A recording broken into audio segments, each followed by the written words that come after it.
Bonjour et bienvenue dans ce nouveau numéro d'Impact. Aujourd'hui, tout le monde parle de diversité. Or, cette notion reste floue, mal définie et continue de s'apparenter, bien souvent, à un slogan de communication qui vise à se donner bonne conscience. Or, depuis les émeutes urbaines de 2005 qui ont secoué la France, les inégalités continuent de se creuser et les discriminations, raciales entre autres, continuent de prospérer. Comment renforcer l'égalité des chances et comment faire en sorte que l'égalité de droit, qui est partout proclamée, devienne aussi une égalité dans les faits? Cette question, pourtant fondamentale, a trop souvent jusque-là été éludée par la gauche. Pour en parler, j'aurai le plaisir de recevoir dans quelques instants Najat Vallaud-Belkacem, qui est l'auteur, avec Éric Keslacy, d'un essai intitulé « Pluralité visible et égalité des opportunités » pour la Fondation Jean Jaurès. Impact, c'est tout de suite.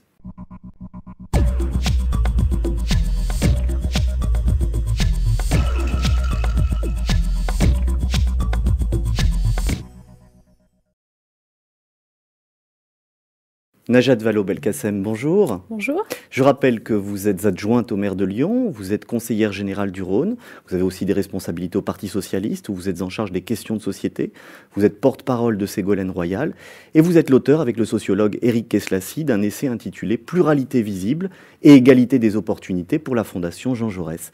Najat Vallaud-Belkacem, merci beaucoup d'avoir accepté notre invitation. C'est nouveau pour une personnalité de gauche de se prononcer sur ce sujet délicat de la diversité, non ? Peut-être sur la diversité à proprement parler, c'est vrai qu'on a l'impression que c'est un terme plutôt libéral en réalité, et d'ailleurs que les grandes entreprises qui s'en sont emparées ces dernières années ont sans doute eu un effet bénéfique sur le sujet parce qu'elles l'ont mis au centre du jeu et ils le méritaient, mais ont eu aussi une conception très libérale de ce que devait être la diversité, avec cette idée sous-jacente que c'est un petit peu ceux qui le méritent le plus qui s'en sortent finalement, et les autres sont laissés un peu sur le bord du chemin, et quelques arbres ici et là peuvent dissimuler toute une forêt, et la promotion de la diversité peut dissimuler les inégalités sociales ou d'autres natures qui existent par ailleurs. Donc c'est vrai que la gauche a eu parfois un malaise avec ce terme. Cela étant, c'est pas la première fois qu'une personnalité de gauche s'exprime sur la question de l'égalité des opportunités. En l'occurrence, c'est comme ça que nous l'appelons, de l'égalité réelle et de la lutte contre les discriminations. C'est un petit peu de tout cela qu'on parle dans cet essai avec Éric Keslacy. Qu'est-ce que vous entendez par diversité? Vous ne parlez pas d'ailleurs de diversité, vous privilégiez un autre vocable qui est pluralité visible. Qu'est-ce que vous entendez par là? C'est vrai que le préalable avec Éric, ça a été vraiment de définir les termes. De faire un peu de sémantique, notamment pour détricoter un certain nombre de concepts très prêt-à-porter, utilisés ici et là avec énormément de facilité, mais qui s'avèrent clairement insuffisamment opératoires en pratique, ou qui ont été dévoyés, ou qui prêtent à confusion. Sur le terme de diversité, on a regardé de près pour faire ce travail, on a mené un certain nombre d'auditions, beaucoup d'auditions, notamment auprès d'entreprises qui ont signé la fameuse charte de la diversité. On est allé voir ce que cela signifiait. Je l'ai dit tout à l'heure, ça a eu des effets bénéfiques que d'invoquer ce terme au début des années 2000. Eh bien, de mettre cette question des inégalités qui repose sur d'autres fondements que le social, tout simplement, au cœur du débat politique. C'est-à-dire qu'au début des années 2000, enfin, on s'est dit... Oui, c'est vrai qu'il n'y a pas que la question sociale qui explique les inégalités entre les uns et les autres, et les plafonds de verre, par exemple, dans le domaine de l'emploi ou des responsabilités politiques ou dans l'éducation nationale. Il y a aussi, en effet, des discriminations raciales en tant que telles, et une insuffisante, en tout cas, représentation dans la société française de la diversité qui est la sienne en réalité. Donc ça a eu cet effet positif-là. En revanche, lorsqu'on s'intéresse un petit peu à ce qui a été fait suite à la signature de ces chartes de la diversité dans ces entreprises, on se rend compte que très souvent... Charte de la diversité, qu'est-ce que ça signifie, enfin, qu'est-ce que ça justement, désigne? pourquoi est-ce qu'il n'y a pas grand-chose? Parce qu'on ne s'est jamais entendu précisément sur ce que cela signifiait. Beaucoup d'entreprises ont en réalité utilisé ce terme comme un terme valise, fourre-tout, dans lequel on met à la fois les questions d'égalité homme-femme, les questions de traitement du handicap, les questions d'égalité entre générations, entre les âges au sein de l'entreprise, et puis les questions de diversité à proprement parler ethnique, c'est-à-dire de promotion de gens différents par leurs origines, etc. Et donc, du coup, à force de tout mettre dans ce même concept, eh bien, on traite de façon très insatisfaisante chacun de ces sujets. Il y a des sujets qu'on traite beaucoup plus facilement. Je pense par exemple au handicap, parce que la loi impose de toute façon des quotas et si vous ne les respectez pas, ben, vous payez des amendes lorsque vous êtes une entreprise, ou l'égalité homme-femme. Et puis il y a des sujets comme justement la diversité ethnique entre guillemets qui ne sont finalement pas si bien traités que cela ou gérés que cela au sein des entreprises. Et c'est parce que on n'a pas suffisamment fait le travail de savoir en gros ce que notre société doit faire pour être à jour de ce point de vue-là. La gauche, c'est vrai, a toujours été plutôt mal à l'aise à l'égard de cette notion de diversité, a fortiori lorsque celle-ci se fondait sur des catégories ethniques, bien sûr. Il y a un débat qui fait rage à gauche et au Parti socialiste, celui qui oppose diversité et égalité. L'égalité, c'est l'égalité sociale, c'est tout le monde traité de la même manière. La diversité, en revanche, ça signifierait qu'il faudrait traiter d'une autre manière, donner plus à ceux qui ont moins, certaines catégories de personnes, ce à quoi vous faisiez allusion.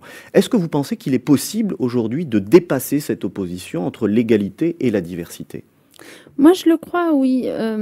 Cette opposition entre les deux termes, elle a été rendue populaire, entre guillemets, par le petit essai de Walter Benn-Michaels, qui a fait grand bruit, parce que finalement, il y a quelque chose de facile, je trouve, dans cette opposition un peu factice, concret. À mon avis, il n'y a absolument pas d'opposition puisque les valeurs qui sous-tendent le combat pour l'égalité ou le combat pour la promotion de la diversité sont exactement les mêmes. Il s'agit de permettre aux uns et aux autres, c'est ce que je disais tout à l'heure, de sortir de leur condition d'origine, que cette condition d'origine soit une condition sociale, ouvrière, avec des parents pauvres, etc., ou une condition, pour le coup, familiale, de parents immigrés, etc. Peu importe. L'objectif final, celui vers quoi on tend, nous, les hommes et les femmes de gauche, c'est de sortir les gens de leurs conditions et de leur donner à espérer d'autres perspectives. Donc non, diversité et égalité ne sont pas incompatibles, loin de là. En revanche, une certaine façon de manager la diversité par la droite actuellement au pouvoir a pu donner l'impression qu'en effet, c'était une façon de jeter de la poudre aux yeux et de chercher à faire oublier les échecs de la droite sur le plan de la lutte contre les inégalités sociales. De quelle manière ? Je vous en donne un exemple très précis. Lorsque, par exemple, le gouvernement va proposer que dans chaque lycée de France, 10% des meilleurs élèves soient repérés pour être mis dans des écoles d'élite, etc., et qu'on crée finalement une élite issue de l'immigration ce faisant. Ça a l'air d'être une bonne idée comme ça sur le papier, mais ça, pour le coup, c'est de la diversité contre l'égalité. Parce que ce faisant, on ne donne pas de moyens supplémentaires aux établissements en question pour mieux fonctionner, pour répondre aux problématiques de l'ensemble des élèves qui y sont. On se contente de gérer quelques-uns de ces élèves en les faisant monter au sommet, tant mieux pour eux, mais on ne répond absolument pas à la question des inégalités sociales et on fait, encore une fois, on met en place, je le disais tout à l'heure, des arbres qui cachent la forêt. Améliorer l'égalité des opportunités, comme vous le dites avec Éric Keslassi, est-ce que ça doit passer selon vous par des actions de rattrapage, des actions correctrices, bref, ce que l'on appelle la discrimination positive ? Je le crois, oui. D'ailleurs, ça existe. C'est vrai que ceux qui se sont jetés sur la discrimination positive en voulant absolument la rejeter, jeter le bébé avec l'eau du bain, parce que l'eau avec le bébé du bain...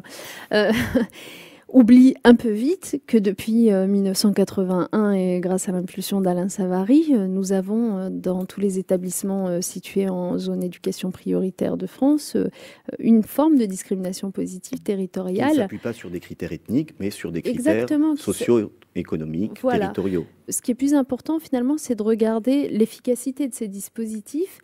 Et c'est vrai que le bilan peut être mitigé parce que... Sur les ZEP notamment. Sur les ZEP. Sur les ZEP, sur la politique de la ville de façon un peu plus générale. Le bilan peut être mitigé, mais ce n'est pas une raison pour abandonner le principe, à mon avis. Qu'est-ce que vous suggérez justement pour muscler l'efficacité ? C'est parce que tout simplement, les moyens qu'on a mis sur ces établissements n'ont pas été suffisants pour, par exemple, permettre les heures supplémentaires qui auraient permis aux enfants, aux élèves d'être plus accompagnés encore que dans d'autres établissements.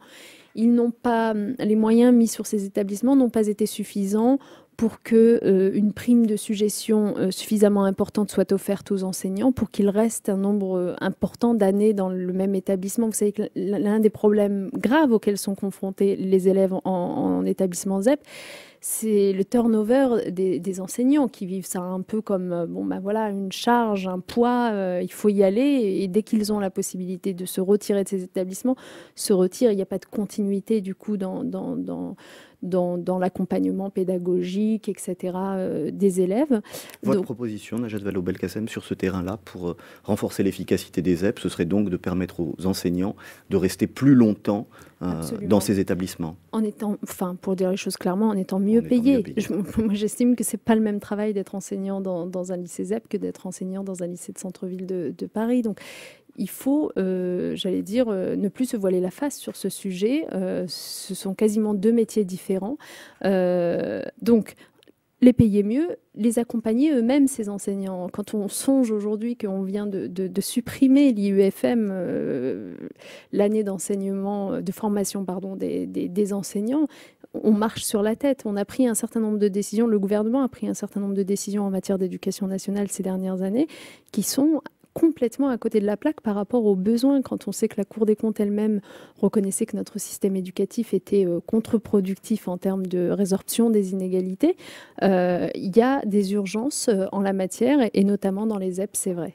Vous avez évoqué l'exemple de Sciences Po à travers ce que Richard Descoings a mis en place, les conventions éducation prioritaire. En quoi est-ce que ce dispositif vous paraît efficace et pourquoi faudrait-il l'étendre, le cas échéant, à d'autres établissements?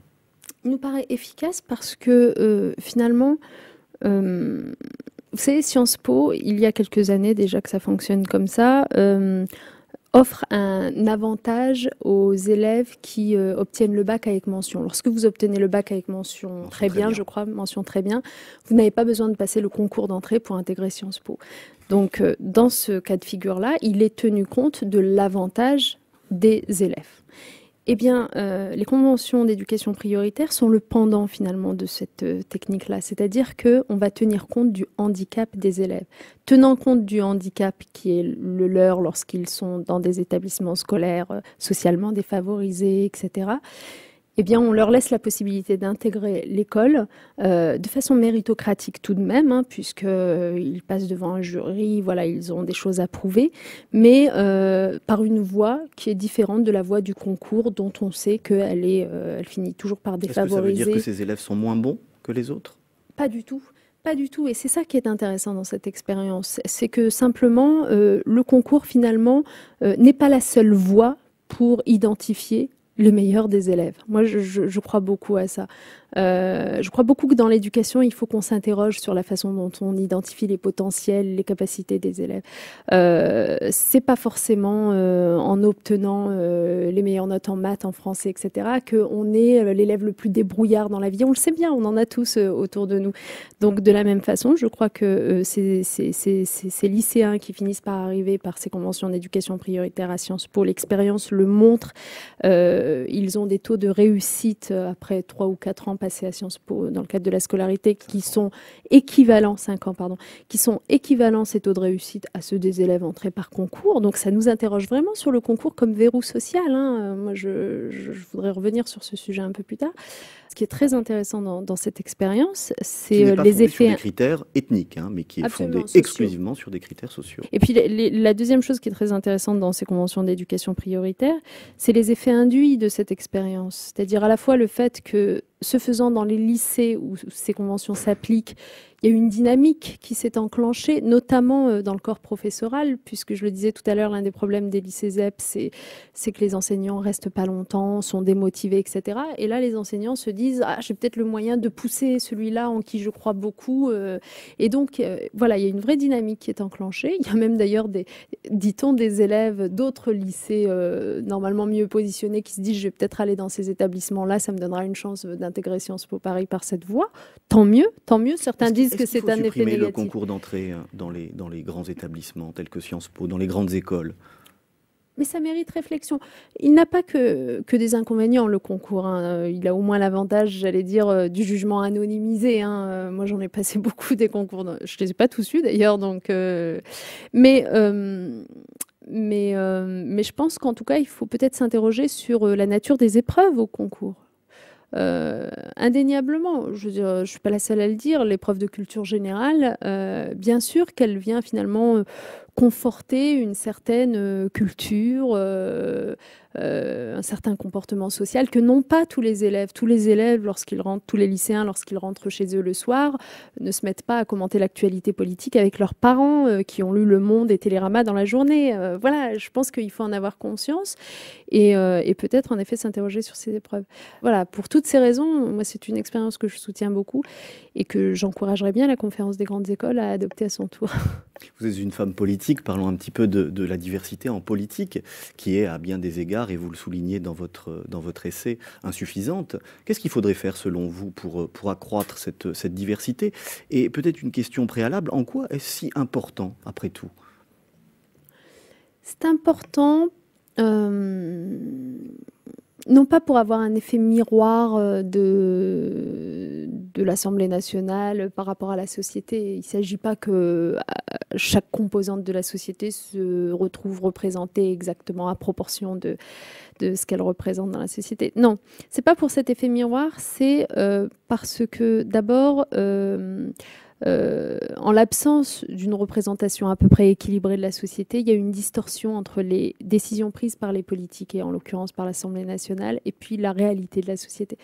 Je pense par exemple, on l'évoque d'ailleurs dans notre opus, que la loi sur les effets positifs de la colonisation ne serait pas passée aussi facilement, parce que malgré tout, elle est passée quand même, il y a eu quelques levées de boucliers, mais elle est passée assez inaperçue et assez facilement si au sein de l'Assemblée, dans les partis de droite comme dans les partis de gauche, il y avait plus de gens issus de cette histoire de l'immigration-là, et donc de cette histoire des colonies-là, qui auraient pu un petit peu apporter un témoignage, et puis voilà, et puis surtout être attentifs à ces sujets. Comment faut-il faire concrètement pour l'améliorer, pour la favoriser, pour l'accroître dans les partis politiques, et en particulier à gauche et au Parti socialiste? Vous avez dit tout à l'heure que la gauche n'avait pas toujours été à la hauteur de ce point de vue-là.